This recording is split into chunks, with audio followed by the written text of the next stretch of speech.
Race against time in Taiwan, where rescue crews are pulling people from the rubble after a magnitude 7.4 earthquake brought buildings down and triggered landslides.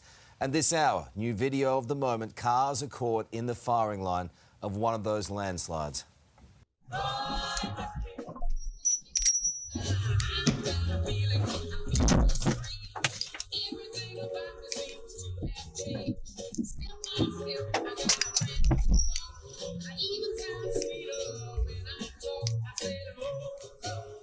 That is unbelievable. Wow, that is vision. absolutely terrifying.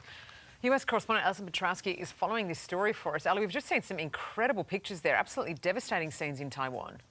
Yeah, that is dashcam vision, guys, and I can tell you that 9 News has verified this footage. It has just come into the newsroom. Dashcam vision that was taken in Hualien County, so right near the epicenter, and at 7:58 a.m., the moment of the initial earthquake, we see those cars starting to move backwards. It's not clear if they knew that the rocks were coming before they started moving, but something made them reverse, and that car being taken out. The 7.4 magnitude earthquake yesterday triggered 24 landslides, cutting off the single major highway along the east coast, engulfing it in dust and in rocks in situations like we just saw, and also in this plume that we are looking at right now. Dozens, as a result, are believed to be trapped in highway tunnels.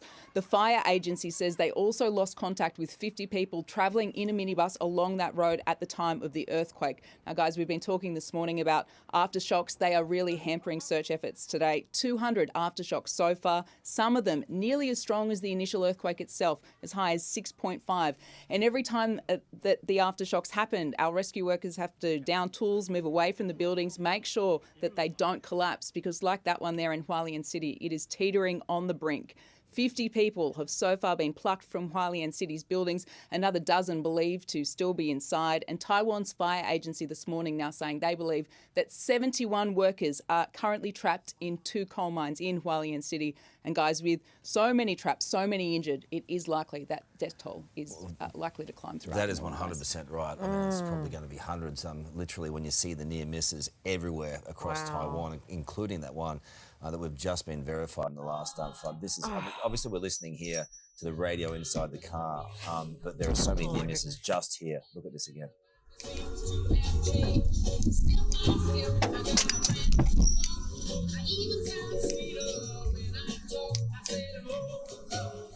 So frightening. Oh, terrifying. No doubt there'll be more images that we receive in the... It's so scary, isn't it?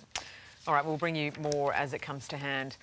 Welcome back to the show. You're watching today. More now on that devastating earthquake in Taiwan, the worst the country has seen in 25 years. What about these images? Yeah. Resulting in at least 9 deaths and injuring more than 1,000 people, with authorities right now racing to free those trapped. For the latest, let's bring in CNN's Hanako Montgomery in Tokyo. Hanako, thanks for your time today. Now, the vision we're watching, of course, captures just how harrowing that earthquake was for locals, and dozens this morning still remain trapped in highway tunnels and collapsed buildings.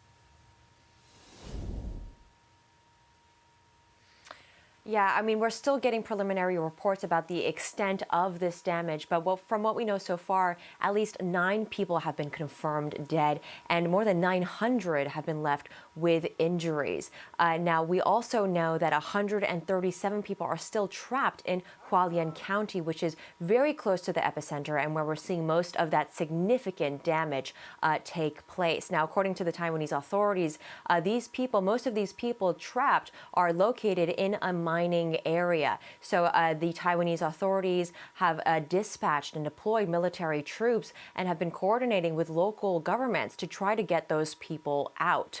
Now, of course, we also have seen across the island more than 100 buildings destroyed. We've seen roads also partially collapsed, roofs of homes and buildings also caved in. So really just devastating images that we've seen out of Taiwan today. They seem very well coordinated in the rescue efforts and all of that. I mean, look at these images right now. I mean, I suppose the thing is, through our experience with Japan, the aftershocks can also hamper those rescue efforts. Exactly, Carl. I mean, those aftershocks are really, really traumatizing and shocking for people in Taiwan. And as you mentioned, I live in Japan, which is also a very seismically active country. And I can say, that some of these aftershocks can be just as strong as that initial earthquake. And again, the Taiwanese authorities have been warning residents that in the next several days, we could be seeing earthquakes measuring a magnitude of 6.5 to 7.0. So quite significant. And as you mentioned, Carl, this could hamper some of the rescue efforts. We know that rescuers are working throughout the night to try to get those people out safely. But of course, some of the roads have been partially destroyed, which is making it difficult for the military troops to get in there. They are using aircrafts to get to Hualien County, which has seen most of the significant damage in Taiwan, Carl. It's an awful lot of displaced people and a tough rebuild, tough emotionally for them. Thank you so much for your time. Appreciate it. And then a search and rescue mission happening right now in Taiwan after a devastating earthquake hit, killing 9 and bringing down buildings.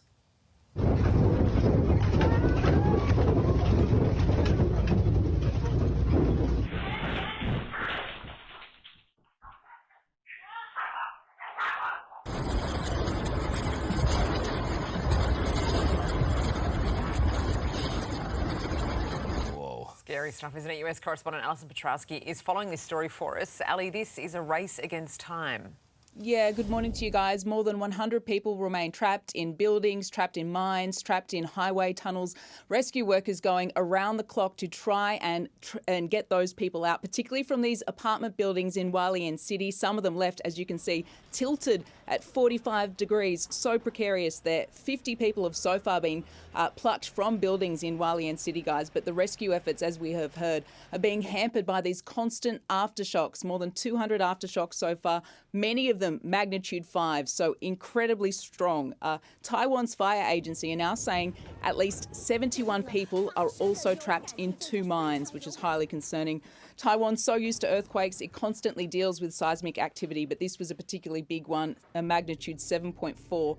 And it also triggered 24 landslides, and this is crucial because this has a major impact on the eastern seaboard. These 24 landslides and rock slides have cut off the single major freeway that goes up and down that coast and links all those villages there, engulfing it in plumes of dust and rocks. Dozens are now believed to be trapped because of those landslides in highway tunnels. The fire agency says they have also lost contact with 50 people that were travelling in minibuses when the phone lines went down, so a real concern for their safety, and a race against the clock on multiple fronts to try and rescue those trapped guys. All right, Ali, thank you.